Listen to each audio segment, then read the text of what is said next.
The following is an HDNet original presentation.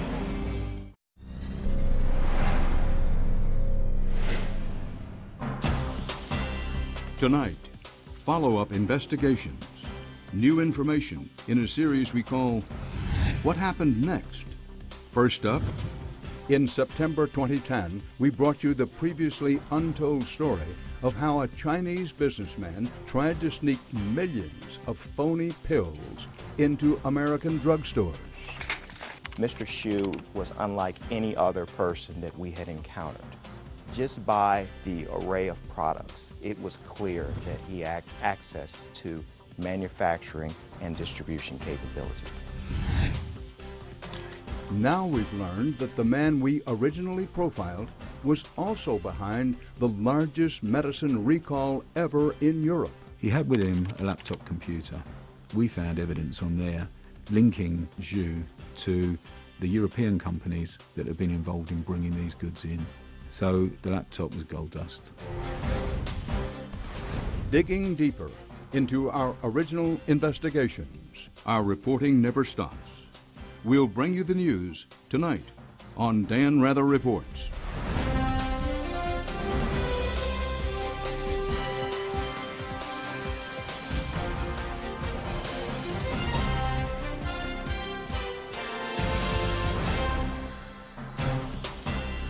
Good evening from New York.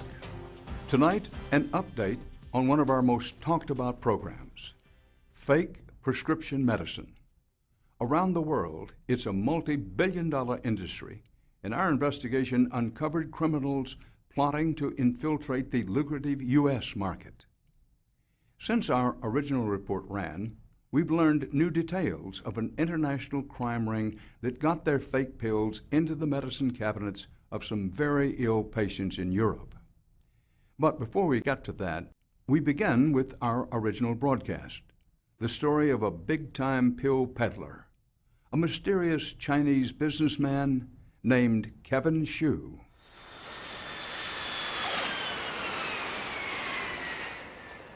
Our story begins in Thailand, at the airport in Bangkok. In March 2007, a meeting was set up between a Chinese businessman, Kevin Xu, and a customer who wanted to buy loads of prescription drugs. I'm very happy. We can meet together and we can talk about something. Very good opportunity for both of us. Yeah. So we can know each other more and then we can do business. Right.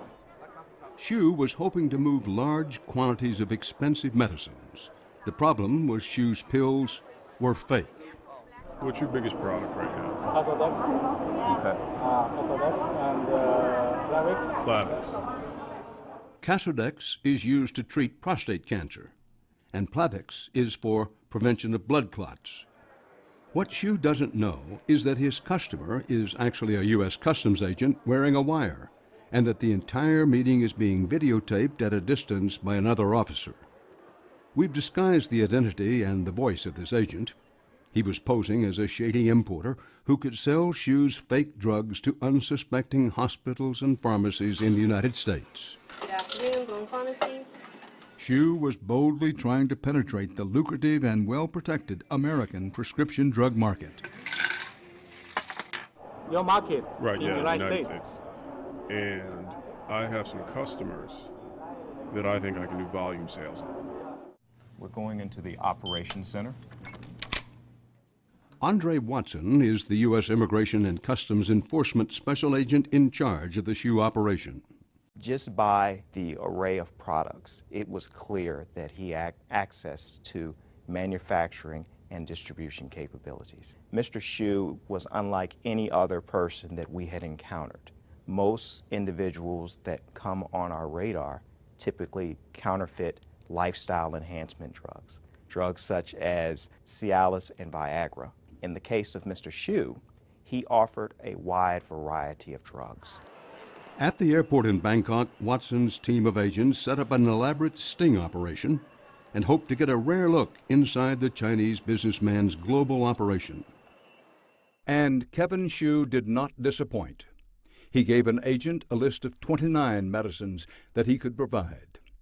On the list were life-saving drugs, not only Casodex and Plavix, but Aricept, which is used to treat Alzheimer's, and Tamiflu for flu victims. The feds had no idea who was helping Hsu, but they suspected it was a group of conspirators who could produce large quantities of phony pills. Well, tell me something about this man, Kevin Hsu. Was he a slick operator? He was a perfect example of a businessman, well-versed and knowledgeable about the products that he offered, as well as the benefits and the routes to best introduce them into the commerce of that applicable country where they would be used. But it wasn't the feds that found Kevin Hsu.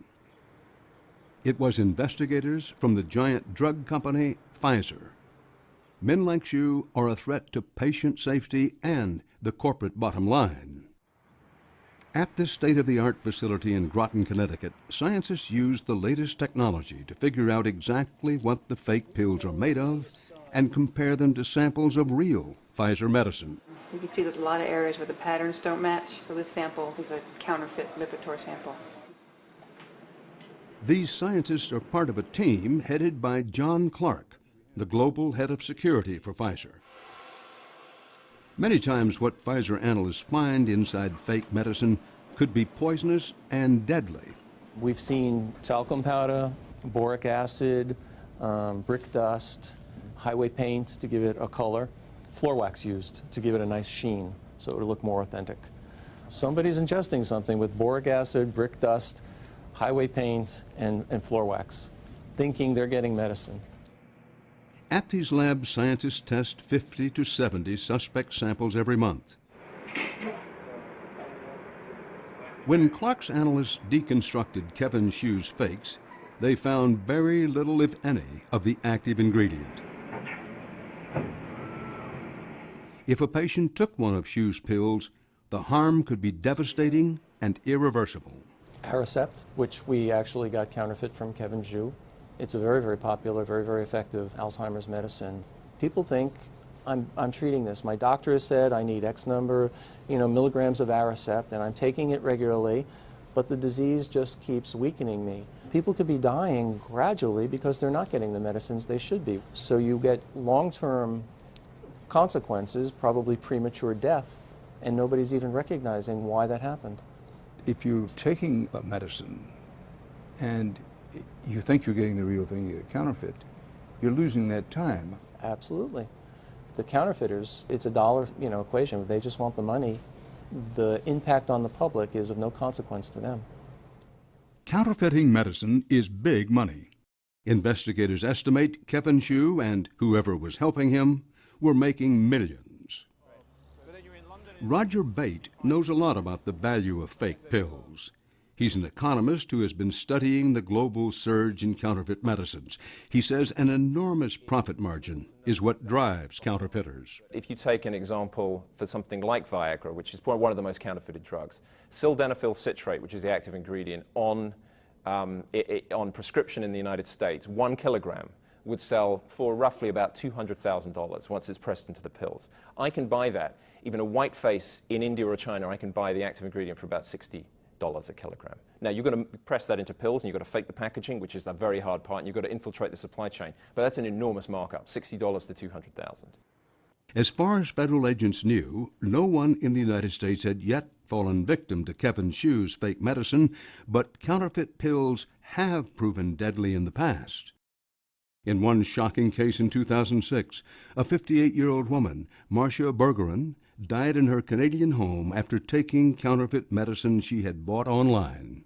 The coroner's report showed that her heart arrhythmia, which had caused her death, had come about because of heavy metals in the drugs that she'd bought. It was a counterfeit drug. And it was a counterfeit product. Bates says about 200,000 people are dying from fakes every year. Most of the unsuspecting victims are in the developing world, but not all. In the United States, 149 people's deaths can be attributed to counterfeit heparin. Heparin is a blood-thinning drug, and intentionally contaminated, cheaper version of heparin was introduced in 2007-2008, which led to adverse reactions as a result. How did that happen? Well, the supply chain for heparin was not as secure as we would have liked. As the company involved, the US company which was importing that, they ran checks on it. They did everything that they were statutorily obliged to do. But the counterfeiters were clever. They knew that the test that they would run, they knew what to substitute to mimic for the test. So they're very, very clever. It's not like they're just, let's put this ingredient instead of that. They'll put that ingredient in which will fake the test. And do we know where those drugs came from? We know they came from China. The federal agents tracking Kevin Xu were highly concerned that his fake drugs could harm or kill thousands of unsuspecting people if they didn't stop him first. After an hour-long meeting in Bangkok, the feds knew their China connection was the real deal and extremely dangerous. When they returned to the U.S., agents kept up an email relationship with Xu. They set up a bogus company called Tri-State Distributors and made several large purchases of fake drugs worth more than $167,000 from Xu. Over time, they established trust and made promises of even bigger purchases. After several months, Xu traveled to Houston to arrange a deal in person with his new customers. When he arrived, the undercover agents took him to an office they had staged to look like a legitimate business, and again the agents secretly taped the meeting. At the meeting, Xu lays out the elaborate methods of his operations, including bribes. The strong relation with customers, you pay money to customers. Right. The officers. Mm-hmm. Oh, you pay money so that everything gets taken care of. Okay. But if Customs does seize a shipment in a raid like this one in Miami earlier this year, counterfeiters like Xu can avoid losing an entire delivery by sending multiple small shipments. Safe quantity one time is 500 strips. No more than that. Well, that's good, because if one gets stopped, the rest keep coming. Xu also told agents that he could hide where his shipments were coming from by sending his products through many ports before arriving in America. And Xu said he was capable of delivering massive amounts of fake medicine. When agents asked if he could ship 5,000 boxes in 5 days, Xu's response shocked the agents. Our production line is one lot. We can maximum 200,000 boxes. 200,000 boxes could contain well over 1 million individual fake pills in just one shipment. U.S. agents received little cooperation from Beijing in finding the manufacturer of Xu's fakes, but they knew China's shady underworld is exploding with back-alley chemists. So much so that authorities were confident that Xu could deliver on his claims. Xu told agents he was involved in a number of legitimate businesses, including making generic drugs for Chinese hospitals. Generic medicines. We are Chinese government supplier. Some government hospital. We also supply some generic medicines to the hospitals in China. It was this legitimate business, agents believe, that gave Xu the resources and experience to run some illegitimate operations. He started small, selling fake Viagra online. This list, found on Xu's computer, shows he had many customers. But they weren't getting what they paid for. The fake Viagra has little of the real ingredients. And take a look at this. When John Clark at Pfizer showed us Kevin Xu's counterfeit version, distinguishing it from the legitimate pill proved to be a challenge. I'll be frank with you, I cannot tell the difference between these two. The real Viagra is on the right. Regardless of the appearance of the pills, it is the exterior boxes or bottles that fool the consumer and the authorities. And making identical packaging is what really set Kevin Xu apart. We use a laser machine to print out, because we know how it is not advantage to do the drugs. So we do the copy. Maybe we use the same machinery. The packaging resembled authentic packaging used by major pharmaceutical manufacturers. And his goal was to replicate the lot and batch numbers on legitimate shipments. When they're introduced into the legitimate commerce, it's more difficult for law enforcement and or regulatory authorities to identify the counterfeit pill from the legitimate pill. It was this attention to detail that could allow Hsu and his buyers to avoid detection indefinitely. If one of Hsu's fakes were ever tested, inspectors would look at that lot number and suspect a faulty batch from the manufacturer. So, what happened to Kevin Hsu? That's coming up next. The Sting. You'll want to see it, so stay with us.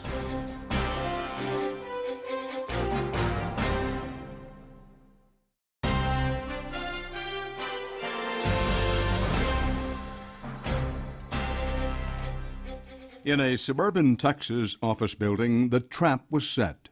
Federal agents had convinced Kevin Hsu that they were ready to make a deal, and Hsu was eager to please. Ed is a reliable person. We can trust you, so we talk about this business with you. Yeah. Andre Watson, the special agent in charge of the Hsu sting operation, says Hsu tried to convince agents his fakes were undetectable and boasted that his products were already circulating in Europe. We do it 6 years in the European market. 6 years. 6 years. We have more experience.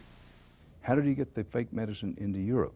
He spoke about an elaborate network whereby bribes would be paid and transshipment routes would be utilized. Some Asian countries have a very good relation with European countries. Maybe Malaysia or Singapore with very good relation with the UK. Moving to the UK and then Singapore, then to here. Then France. It's safe then from China to UK. Watson thinks that Hsu's sophisticated smuggling routes, combined with his ability to produce very convincing packaging, allowed him to fly under the radar in Europe for years. The level of care and attention in terms of transshipment, separating packages, was unreal. But finding a way to infiltrate the American supply chain was infinitely more difficult. Hsu had to find someone who could authenticate his fake medicine with fake paperwork. It was this faked paperwork that Hsu was hoping his new American contacts would give him. Once his counterfeit drugs were paired with the fraudulent documents, he had an open door to the largest and most lucrative pharmaceutical market, the American market. I take what we get from you, I move it in here with this plan, we mix it, we create pedigrees. Yes, exactly. Well, that's the key right there. But before Hsu could seal the deal in the United States, his international and illicit business started to unravel. Across the Atlantic, in the United Kingdom in May 2007, an alert pharmaceutical wholesaler noticed tiny differences on some Zyprexa packaging, and the suspect boxes were found to be counterfeit. You'll see a slight difference in the color between this color and this color. Mike Russo, head of global security for Eli Lilly, the makers of Zyprexa, says the differences between the real and counterfeit medicine were easy to miss. The fake blister packs on the right had a slightly darker purple stripe, and the lot numbers were printed upside down. If you were a patient and you didn't have a comparison model, it'd be pretty difficult to determine that. After the discovery, the authorities in London issued 4 massive Class 1 recalls, the most serious kind. 3 different medicines were involved: Zyprexa, used to treat schizophrenia, Plavix for stroke victims, and Casodex for cancer patients. All 3 were pulled from the shelves, but not before 70,000 boxes of potentially counterfeit medicine had been introduced into Britain's national health system. Andre Watson's team in the U.S. cooperated with British authorities to find out if Hsu's operation might be the source of the fakes circulating in the U.K. They discovered that the recalled Zyprexa in the United Kingdom and the Zyprexa U.S. agents purchased directly from Hsu had the same lot numbers. Still posing as a corrupt pharmaceutical distributor, A U.S. agent pressed Hsu for details in an email. One of my customers called and said there's a recall of Zyprexa in Europe with the same lot number. Have you heard anything? Hsu responds, yes, we have checked our old channel in EU. There are some confused problems, so don't sell to EU market. Kevin Hsu is now known to have been behind the mass drug recalls in the UK. It was recognized that we were dealing with a major producer and distributor. And that's what had U.S. authorities most concerned. Hsu's reach was quickly widening. If agents didn't act fast, Hsu could find a way into American pharmacies. Potentially, those pharmaceutical products could have been prescribed to unknowing U.S. citizens. If their medical condition were terminal, the results could have been deadly. Although Kevin Hsu eluded capture in Europe, U.S. agents weren't about to let him slip away. Between the fake drugs Hsu had sold undercover agents and the details he revealed on tape, they had what they needed and moved in to make an arrest. Police, put your hands out to your side. Come on, put your hands up. Yes, sir. We're Customs. Sir. Customs and immigration. You stand up. Federal agents, can you stand up? Yes, sir. Stand up. Stand up. A stunned Kevin Hsu was taken into custody. He was tried in U.S. federal court and found guilty of selling counterfeit goods. He was ordered to pay almost $1.3 million in restitution to Eli Lilly and Pfizer, and he was sentenced to 6.5 years in jail. He is currently serving his sentence in Big Spring, Texas. But we now know much more about another, much larger operation that had Kevin Hsu's fingerprints all over it. That story is straight ahead.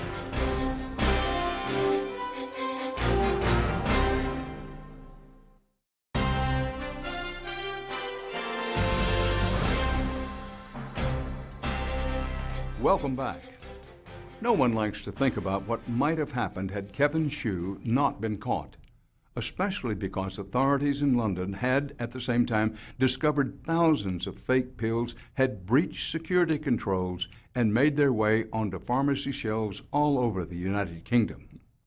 British law enforcement recently concluded their 4-year investigation, and they agreed to talk to us about how they broke the case, thanks in part to a piece of evidence seized from Kevin Hsu.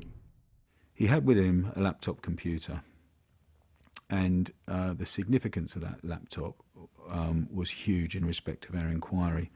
Mick Dietz is a former Scotland Yard detective who has been chasing down drug dealers and internet scammers for 30 years. Dietz is head of the Medicines and Healthcare Products Regulatory Agency, or the MHRA. That's the United Kingdom's equivalent of this country's Food and Drug Administration, and is responsible for tracking down prescription drug counterfeiters in the UK. When Dietz and his investigators started looking at Hsu's computer, they quickly realized Hsu was watching them as well. When we reconstructed his browser activity, we could see that he'd been visiting our web pages at the MHRA. He'd been downloading our recall notices so that he doesn't make any more batches of that medicine, which obviously he wouldn't be able to sell with that batch number on because nobody would touch it.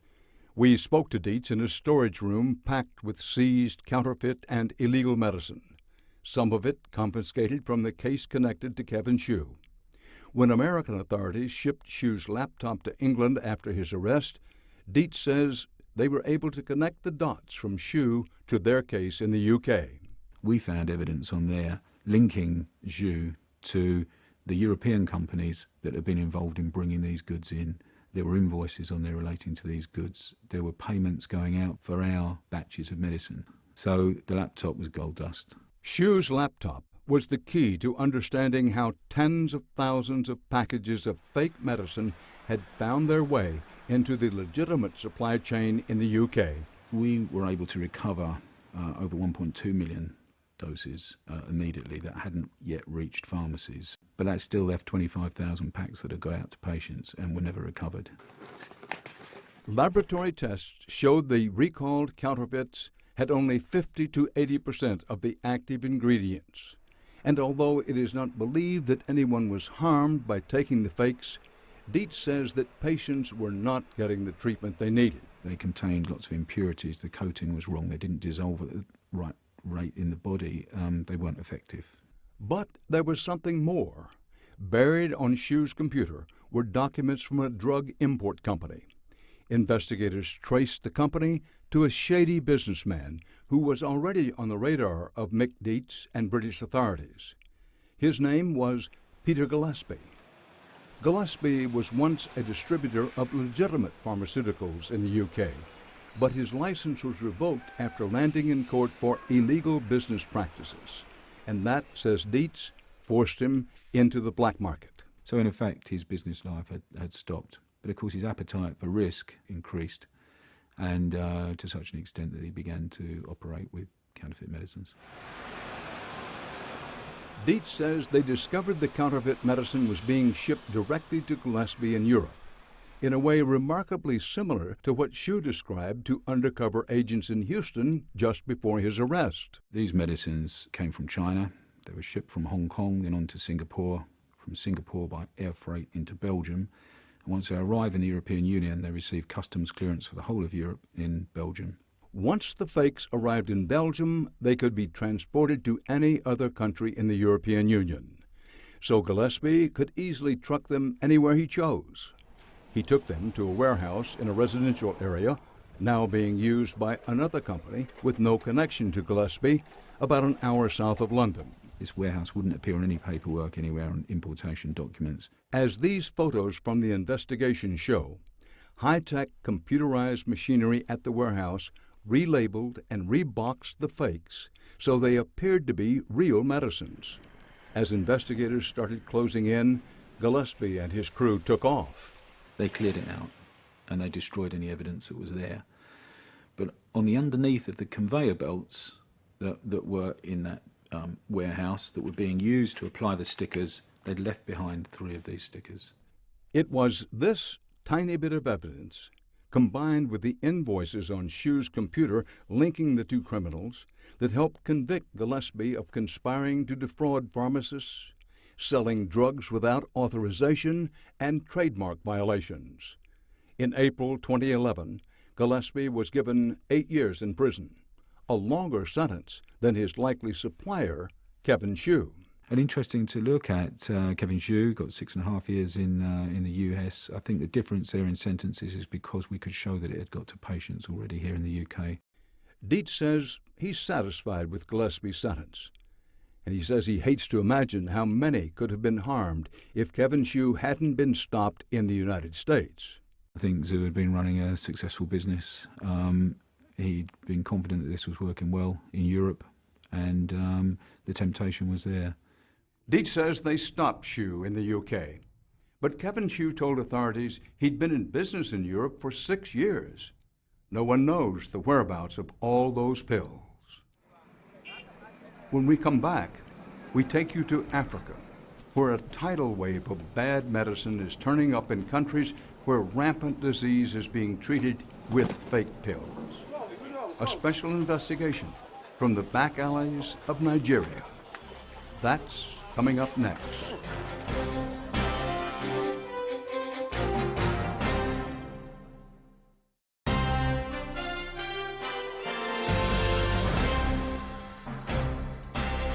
And now to Africa.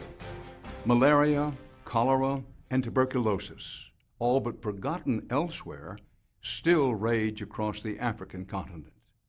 And as we found out, adding to the misery is this sad reality. Drugs that can treat those diseases are now frequently counterfeited. We went to Nigeria to see what their drug enforcement agency, called NAFDAC, is doing to try and reduce the unceasing tide of fake medicine coming into the country. And this is what the war on counterfeits looks like. Just days before we arrived, NAFDAC discovered a large shipment at the airport that was declared as clothing. Inspectors said the packaging was a dead giveaway. Counterfeiters often wrap their products in burlap and mailing tape like this. Inside were T-shirts wrapped around dozens of boxes of counterfeit antibiotics.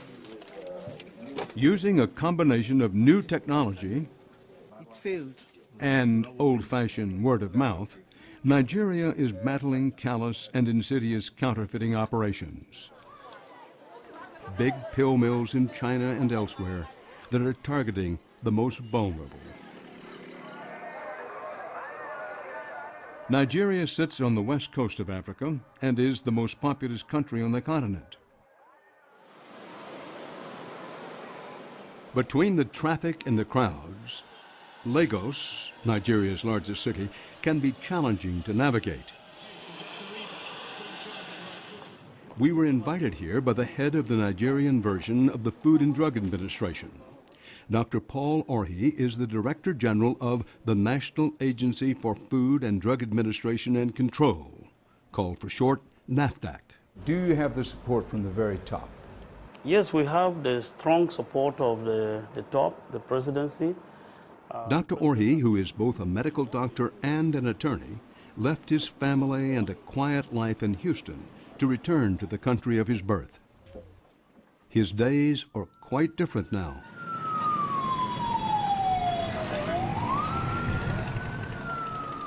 He is rushed through the traffic in a protected SUV with armed police. We think that the law here is too weak and it does not serve as a deterrent. Cracking down on the crime syndicates that are flooding the country with fake drugs has made him a marked man. Most Nigerians support us. Unfortunately, we operate under a very hostile environment too. My predecessor was shot at. Her headgear was removed by a bullet, narrowly escaped death. So it is not that always friendly, but the general public supports what we are doing. So now they're going to cut into one of the containers. Yes. Despite his efforts, Dr. Orhi is outmatched. This is the port at Apapa, where 90% of all imports enter Nigeria. NAFDAC has just 19 inspectors to monitor all this cargo. On this day, Dr. Orhi and his team targeted 2 containers full of anti-malarial medicine that had just arrived from India. Anti-malarials are some of the most in-demand and highly counterfeited medicines in Africa. NAFDAC, the country's small inspection office, clearly has its hands full. As many as 4,000 containers are unloaded here every day. It's got to be very difficult to keep up with the shipment. I mean, I see ships, even while we've been here, arriving, offloading. You have containers everywhere. How can you keep up with the shipments? It's a very difficult job, and we have to work round the clock to be able to just even keep up. But in this drug war, the Nigerians bought the newest weapon on the market. Last February, NAFDAC got a high-tech machine that can almost instantly identify fake medicine. It is called the TrueScan. And these handheld test machines don't come cheap. At $50,000 each, Orhi has had to scrape together funding and look for donors to help him buy the machines. We'll start to look at quality issues as well in manufacturing. Tom Woods spent years helping African countries get funding to fight diseases as a State Department official and at USAID. He now works in the private sector, putting African government agencies like Dr. Orhi's NAFDAC together with cutting-edge technology makers and the organizations that can help pay for that technology. Woods convinced the Massachusetts makers of the TrueScan to donate 2 of the devices to Nigeria. And he's also working with the World Bank to raise money for more of the machines. So go ahead and test. Okay, your tablet is there, snapped in. Using this portable device, it takes under a minute to complete a preliminary field test, the first step to verifying that the medicine is or is not authentic. Spot checks of a random sample of the drugs using the TrueScan showed this container was in the clear. Like something in a science fiction movie, the TrueScan, also called a Raman spectrometer, beams a tiny laser at the medicine. It records how the laser light passes through the pill and checks the information against its database. But with this, we can on the spot decide whether it is a good product or not. And if we decide that it's a good product, we release it and decongest the pots. A 2003 survey found that up to 80% of the medicine distributed to major pharmacies in Lagos was fake. But Orhi says the TrueScan has helped change that. It used to be, by 2005, it was reduced to 16.7%. Now, our survey has shown that we have reduced it to less than 10%, just about 5%. We hope that that is the actual picture. That 5% may be more of a goal than a reality. And the TrueScan is not a cure-all. The Nigerians are using the machine as a first line of defense and still send all the drugs tested in the field with the TrueScan to a lab for more complete testing. Why is it necessary to follow up with a lab analysis? Well, first and foremost, the TrueScan is a new equipment, and so we have to validate it each time, the results of TrueScan, until we become sure that the results that we get from TrueScan are consistent with lab analysis. And apart from that, also for evidence in court, we have to validate our results with the lab analysis. In recent years, we've seen technology developed that we think is very viable for this purpose. Woods is now a private consultant for the makers of the TrueScan. But during his time on the Africa desk in the State Department, he saw firsthand the growing problem of counterfeit drugs. It's clear that Africa seems to be a dumping ground for these types of fake medicines, and it's killing a lot of people. And I think it's been a bit of a blind spot for the international community, for donor programs that focus on health development, for regulatory agencies. So I'm not surprised, really, when you see this in a place like Nigeria, despite the fact that we have a very strong regulatory body. The drugs are flowing, and it's an increasing threat. When a shipment is seized, NAFDAC tags it as evidence and takes it to a secret warehouse. At the warehouse, confiscated illicit material is stacked to the ceiling. There are not only drugs, but counterfeit wine, diapers, chemicals, and cosmetics. But much of it is fake medicine with a street value in the millions. And it's all just the latest haul. All what you see here is just a fraction of what we have actually intercepted, because we routinely destroy every other month. We do destruction exercise. And so what you see here is just a fraction of what we have. NAFDAC seizes so many counterfeit goods, they have to destroy what they have every few months just to make room for the next wave of seized fakes. But this is one container NAFDAC and Orhi are holding on to for evidence. They received a tip that it was not boxes of packing tape as listed on the manifest. It actually contained boxes of fake anti-malarial drugs. The United Nations estimates that 45 million doses of fake anti-malarial drugs have been sold in West Africa with a value of $438 million. Fakes like these have particularly dangerous consequences. If the medicine has even a low dosage, the malaria parasite can build up a resistance, making the real drugs ineffective. We are at threat of losing our frontline first course drugs for a disease that kills over 1 million people a year. And so that's very dangerous. It's global. It impacts all of us. We've had malaria in the United States up until, well, just probably, 60 years ago. There's no reason it couldn't come back. If the drug's effectiveness keeps being cut by diluted or fake drugs, completely fake drugs, then we lose our first line of defenses. That's right. That's right. So one person's fake drug becomes somebody else's drug-resistant disease. And we see that on the rise, and it's very frightening. The fakes were labeled as having been made in India, but NAFDAC traced the shipment to China. West Bombay. The Chinese government has promised to deal with the people involved in the shipment in their own special way. So we took up the matter with both the Chinese and the Indian authorities. As a result, the Chinese have they informed us that they have arrested 6 of the persons who were connected with the manufacture and shipment of this container, and the 6 have been sentenced to death. Are there or are there not organized Chinese gangs?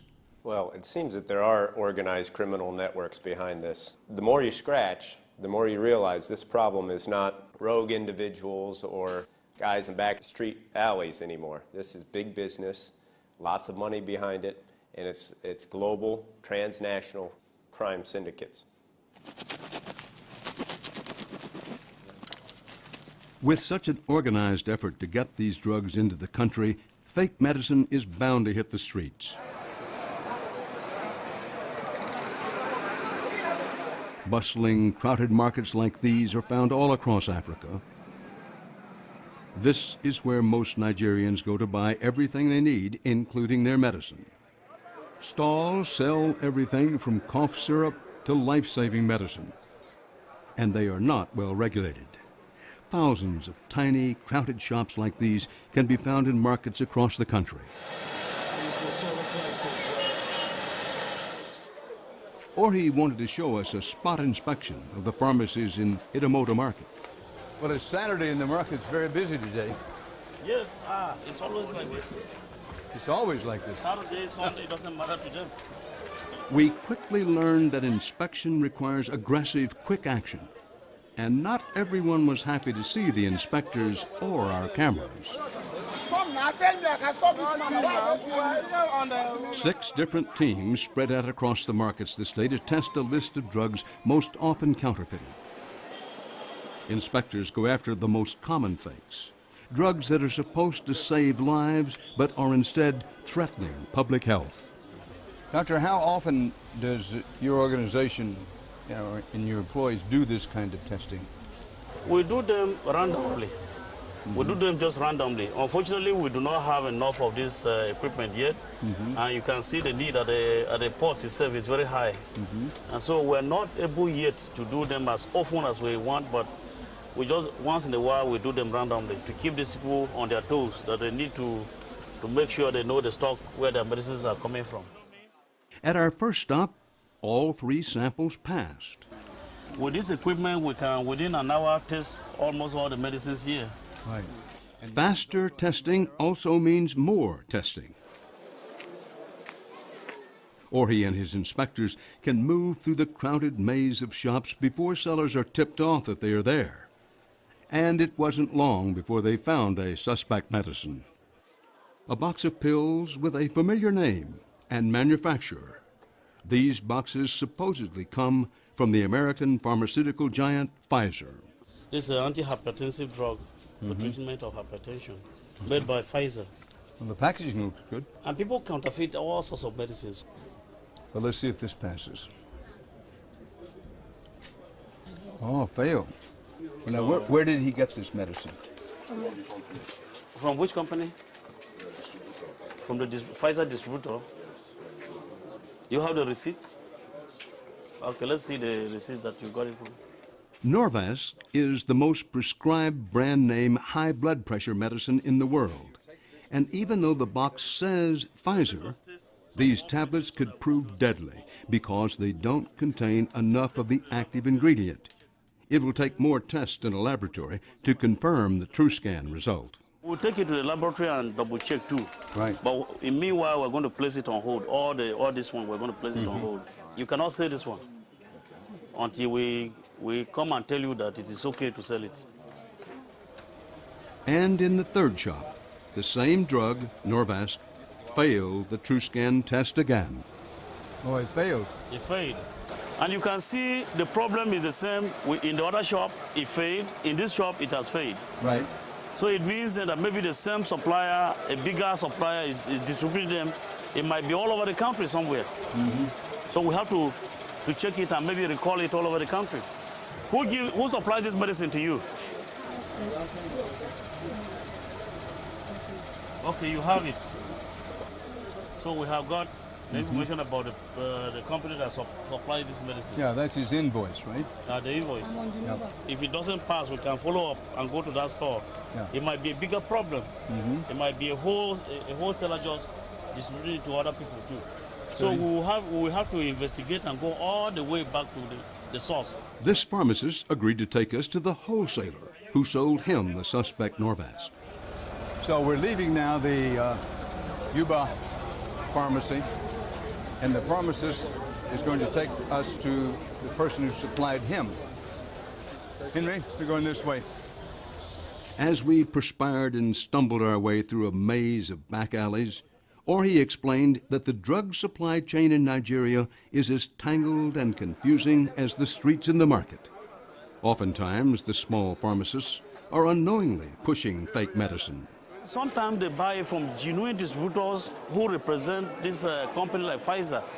But you know that there are some criminal elements sometimes among the genuine distributors.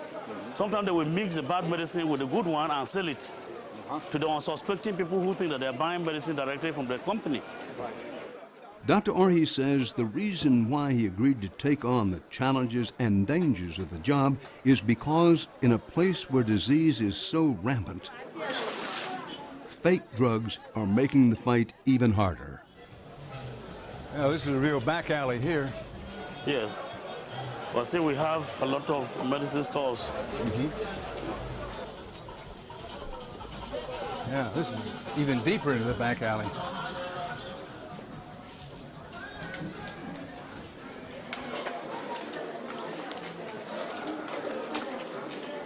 We came here because we saw that one of your medicine is not exactly right. Okay. The pills on the shelf at the wholesaler, AA Pharmaceuticals, had the same batch numbers as the medicine that failed at the shops. Give him this one. This is the one here. It is here. What's happened here, we came to the shop of the middleman.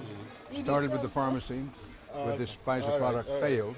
Now they're taking from the middleman's main supply, and they're going to test one of his pills that he's dispensing from here, in effect the on-scene warehouse. Look for augmentin. Get augmentin. I'll spray it again. And now from the warehouse supply it's failed. What percent? 64? 64%. So it had some of the ingredient, but not... It has some of the ingredient, but not what it's supposed to be. The field test shows the pills contain only about 2/3 of the amount on the box. Orhi said busts like today are small successes in combating an overwhelming problem. Well, Doctor, I'd ask you, what do you say to that person living saying, listen, I'm sorry this is happening in Nigeria, I'm sorry it's happening in Africa, but we here in the States, we've got more than we can handle. We just can't worry about these problems. Unfortunately, it might be happening right there in the United States too. It's not just the developing country. The only problem is that in the developing country, the problem is more pronounced because most people think that we do not have or realize the fact that most countries in Africa do not yet have a good regulatory authority or the ability to detect these products, and so they are bringing it here as a dumping ground. But definitely they will sooner or later target the bigger markets, like the United States of America and other advanced countries. The scary thing was that this was just an average day in Lagos, in an average market, and you can walk into one of these stalls and find fake drugs on the shelves. And that's life and death. And it's not just Nigeria's problem, but it's really becoming the world's problem, because these drugs are not manufactured in large measure right here in Nigeria. But as you follow it up the food chain, you realize that we're all becoming more vulnerable. Tomorrow, these shops in the market will continue to sell medications. And back at the port, more containers full of drugs will arrive from India and China. Some will be real and some fake. Meanwhile, at Dr. Orhi's lab, technicians will be racing to identify one from the other. Counterfeits of medicine designed to save lives have now become the latest threat to life for millions across Africa. And that's our program for tonight. We'll be back next week with more updates from our previous investigations. For HDNet, from New York, Dan Rather reporting. Good night.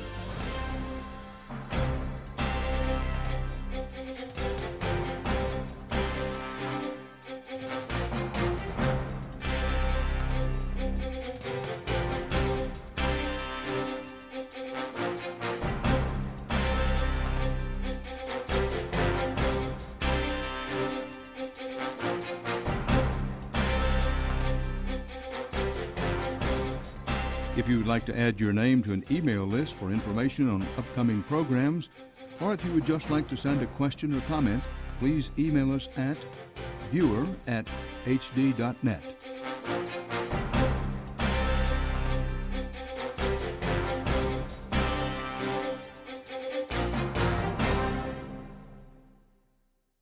Flu victims. The feds had no idea who was helping Hsu, but they suspected it was a group of conspirators who could produce large quantities of phony pills. Well, tell me something about this man, Kevin Hsu. Was he a slick operator? He was a perfect example of a businessman, well-versed and knowledgeable about the products that he offered, as well as the benefits and the routes to best introduce them into the commerce of that applicable country where they would be used. But it wasn't the feds that found Kevin Hsu. It was investigators from the giant drug company Pfizer. Men like Hsu are a threat to patient safety and the corporate bottom line. At this state-of-the-art facility in Groton, Connecticut, scientists used the latest technology to figure out exactly what the fake pills are made of and compare them to samples of real Pfizer medicine. You can see there's a lot of areas where the patterns don't match, so this sample is a counterfeit Lipitor sample. These scientists are part of a team headed by John Clark, the global head of security for Pfizer. Many times what Pfizer analysts find inside fake medicine could be poisonous and deadly. We've seen talcum powder, boric acid, brick dust, highway paint to give it a color, floor wax used to give it a nice sheen so it would look more authentic. Somebody's ingesting something with boric acid, brick dust, highway paint, and floor wax, thinking they're getting medicine. At these labs, scientists test 50 to 70. Our meeting is being videotaped at a distance by another officer. We've disguised the identity and the voice of this agent. He was posing as a shady importer who could sell Hsu's fake drugs to unsuspecting hospitals and pharmacies in the United States. Good afternoon, Boone Pharmacy. Hsu was boldly trying to penetrate the lucrative and well-protected American prescription drug market. Your market Right, in yeah, the United States. And I have some customers that I think I can do volume sales on. We're going into the operations center. Andre Watson is the U.S. Immigration and Customs Enforcement Special Agent in charge of the Hsu operation. Just by the array of products, it was clear that he had access to manufacturing and distribution capabilities. Mr. Hsu was unlike any other person that we had encountered. Most individuals that come on our radar typically counterfeit lifestyle enhancement drugs, drugs such as Cialis and Viagra. In the case of Mr. Hsu, he offered a wide variety of drugs. At the airport in Bangkok, Watson's team of agents set up an elaborate sting operation and hoped to get a rare look inside the Chinese businessman's global operation. And Kevin Hsu did not disappoint. He gave an agent a list of 29 medicines that he could provide. On the list were life-saving drugs, not only Casodex and Plavix, but Aricept, which is used to treat Alzheimer's, and Tamiflu for...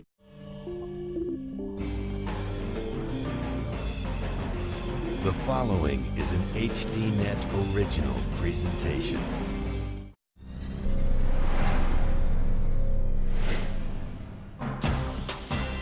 Tonight, follow-up investigations, new information in a series we call What Happened Next?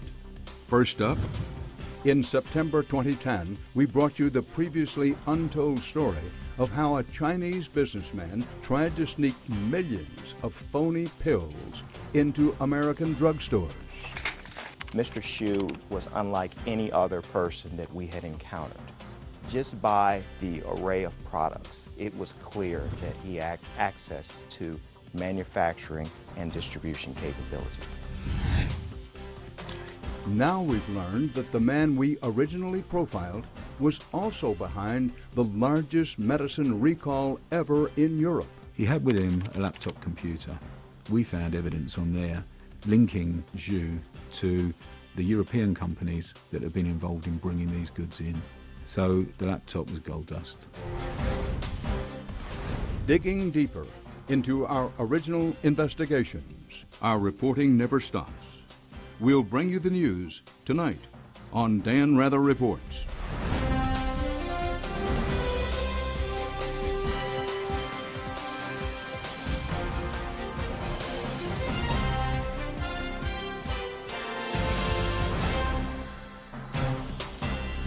Good evening from New York. Tonight, an update on one of our most talked about programs, fake prescription medicine. Around the world, it's a multi-billion-dollar industry, and our investigation uncovered criminals plotting to infiltrate the lucrative U.S. market. Since our original report ran, we've learned new details of an international crime ring that got their fake pills into the medicine cabinets of some very ill patients in Europe.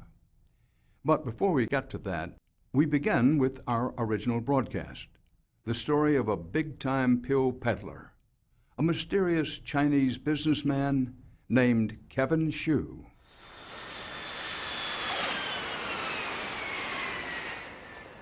Our story begins in Thailand, at the airport in Bangkok. In March 2007, a meeting was set up between a Chinese businessman, Kevin Xu, and a customer who wanted to buy loads of prescription drugs. I'm very happy that we can meet together and we can talk about something. Very good opportunity for both of us. Yeah. So we can know each other more and then we can do business. Right. Xu was hoping to move large quantities of expensive medicines. The problem was Xu's pills were fake. What's your biggest product right now? Casodex. Okay. Casodex and Plavix. Plavix. Casodex is used to treat prostate cancer, and Plavix is for prevention of blood clots. What Xu doesn't know is that his customer is actually a U.S. Customs agent wearing a wire, and that the entire suspect samples every month. When Clark's analysts deconstructed Kevin Xu's fakes, they found very little, if any, of the active ingredient. If a patient took one of Xu's pills, the harm could be devastating and irreversible. Aricept, which we actually got counterfeit from Kevin Xu. It's a very, very popular, very, very effective Alzheimer's medicine. People think I'm treating this. My doctor has said I need X number, milligrams of Aricept, and I'm taking it regularly, but the disease just keeps weakening me. People could be dying gradually because they're not getting the medicines they should be. So you get long-term consequences, probably premature death, and nobody's even recognizing why that happened. If you're taking a medicine and you think you're getting the real thing, you get a counterfeit, you're losing that time. Absolutely. The counterfeiters, it's a dollar equation. They just want the money. The impact on the public is of no consequence to them. Counterfeiting medicine is big money. Investigators estimate Kevin Xu and whoever was helping him were making millions. Roger Bate knows a lot about the value of fake pills. He's an economist who has been studying the global surge in counterfeit medicines. He says an enormous profit margin is what drives counterfeiters. If you take an example for something like Viagra, which is one of the most counterfeited drugs, sildenafil citrate, which is the active ingredient, on prescription in the United States, 1 kilogram would sell for roughly about $200,000.